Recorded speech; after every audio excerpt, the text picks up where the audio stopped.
Good morning મિત્રો, ફરી સ્વાગત છે એક નવા બ્લોગમાં।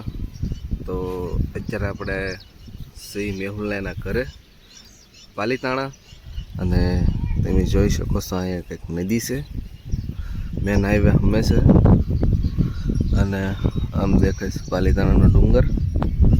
અને ભાઈ મેહુલભાઈ તો જે આરામમાં છે, આપણે જાગી ગયા છે, જવાનું છે અને મકાન બને છે ત્યાં, અને આવ્યા હતા અમે રાત્રે 10:30-11 વાગે થઈ ગયું હતું મોડું, એટલે રોકાઈ ગયા હતા।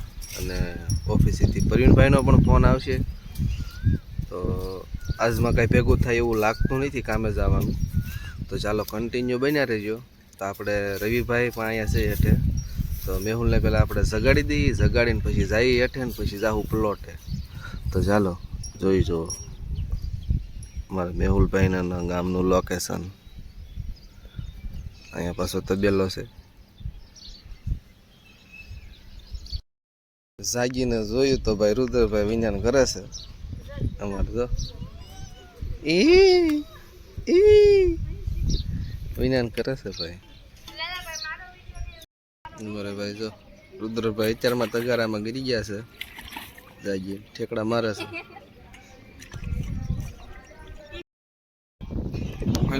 તો નાસ્તો કરીને આવી ગયા છે રવિના એના પ્લોટ બાજુ, તો વિકટ અહીંયા રહેશે અત્યારે, ભાડે રહેશે, અમે આવ્યા છે અત્યારે એના પ્લોટે।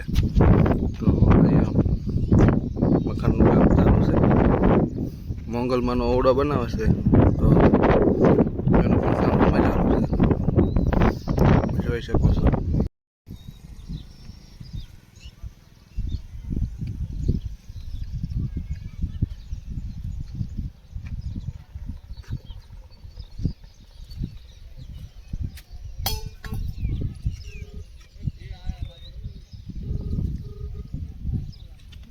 બે ટ્રેક્ટર આવેલા છે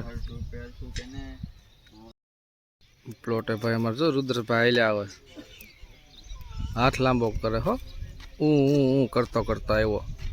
તો હું આવ્યો તડકાનો, હે જ્ઞાન કોને સાંય રાખે ને, અય રુદ્યા જો જો ધૂળ ઉડાડવા મળ્યો, જો